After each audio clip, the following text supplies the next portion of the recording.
નરસિંહ મહેતા યુનિવર્સિટીના સિન્ડિકેટ સભ્યના નિવેદનથી વિવાદ થયો।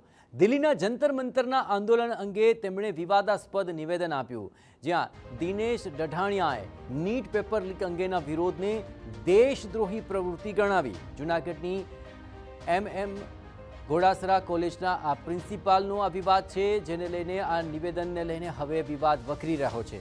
દેશને તોડવા વિદેશી તાકાતો ફંડિંગ કરતા હોવાનો તેમણે આરોપ લગાવ્યો। અહીંના કોકરોચ અને કાગડા પાર્ટી જેવા શબ્દો બોલીને વિદ્યાર્થીઓને તેમણે સંબોધન પણ કર્યું।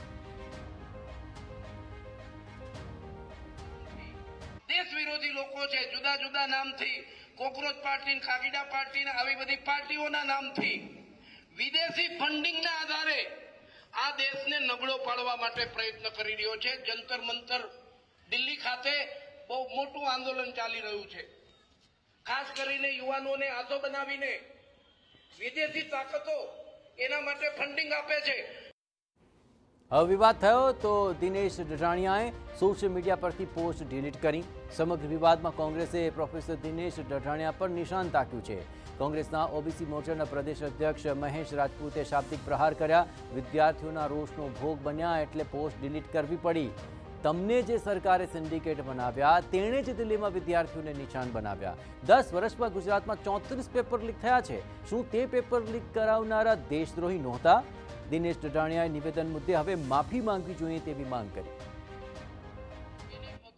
ન્યાય માટે જે વિદ્યાર્થીઓ નીકળ્યા એને દેશદ્રોહી છે એવું તમે સાબિત કરવા નીકળ્યા છો।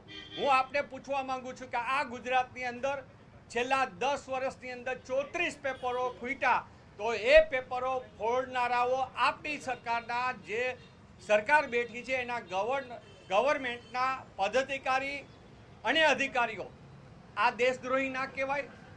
દેશના ભવિષ્ય સાથે ચેડા કરે એને દેશદ્રોહી ના કહેવાય?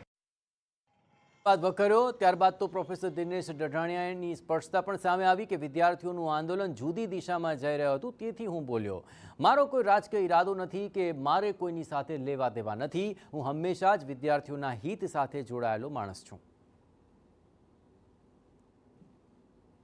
આ આંદોલન શરૂ થયા પછી મને વ્યક્તિગત રીતે એમ લાગ્યું કે આ આંદોલન કંઈક જુદી દિશામાં ફંટાઈ રહ્યું છે, એટલે એ સંદર્ભમાં યુવાનોને માત્ર ધ્યાન પર રહે એ હેતુથી મેં મારી વાત મૂકેલી હતી।